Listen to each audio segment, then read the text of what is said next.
correct the record, first of all. I have been with the Social Planning Council on and off for most of the last 20 years, but I have learned over more than 2 decades is far more than just about the bread and butter issues for your members. It is about the big issues of the day, and that's exactly what this convention is bringing you together to do, is to think about those big issues. So, in fact, I'm most grateful that you're talking about this particular issue, the growing gap, and how it's been growing in good times and bad times, how it has become, in fact, the other inconvenient truth of our era, and what we can do about it. You're going to be talking about a policy paper on women's inequality, and let me be clear that the equality agenda that I am talking about is the women's agenda in all of its aspects. It's the women's agenda and everybody's agenda for good jobs, for decent incomes, for enough of the basics in life to put us all on the right path for the future. And it's they're educated by getting a job immediately after getting their education, by working full-time, full year, by reducing the number of kids they had, by spending less time with their kids when they had them. That reserve army of labor that keeps the middle class afloat is just not at home and available for the next 25 years. So we better start thinking about what we're going to do. Well, so you have to ask yourself, does organizing power have something to do with it? The fact is that the system worked better for those over 45 when they were kids. It worked better when they were entering the labor market, and now as they contemplate retirement.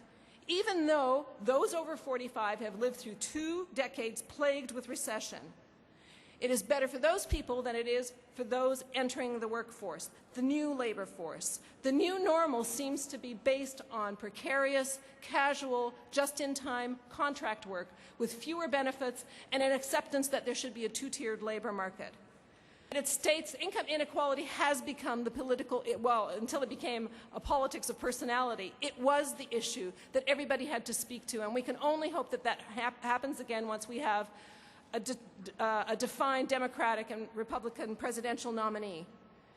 So here in Canada, without business leaders asking these very difficult questions of our era, and politicians willing to run with it, that leaves us, the people in this room, the champions of questioning what is going on. Unions have been at the heart of that civil movement that understands this is not inevitable. Not alone, but central to the progressive movement, unions have long struggled for ways of resolving these big issues of our time, including inequality. And the lesson that we learn when we work together is the power of we, and challenging the precepts of the me generation. Together, unions have fought for better minimum wages, for pay equity, and employment equity. Unions have never accepted that the marketplace provides justice or even neutrality automatically. Unions have fought to protect public services and infrastructure from privatization for almost a decade now. Everything's been on the line. Healthcare, education, utilities, municipal services, you name it, all has been up for grab at the altar of the marketplace. Unions have been one of the strongest groups in the country to challenge why that should be. Unions have taken a hard look at the next generation of workers, those under 30 workers, and the new recent immigrants, and asked themselves the very difficult questions of how can we best organize in the face of long-term two-tiering of the job markets. And unions are also looking at poverty through new lenses, partly because we are being told even in these great economic times, even with galloping costs of living, we should not be asking for more than inflation. Well, if you can't ask for more than inflation, you're getting less than inflation, which means that some solution has to be on the table other than simply beating our heads against the wall with only asking for rising incomes.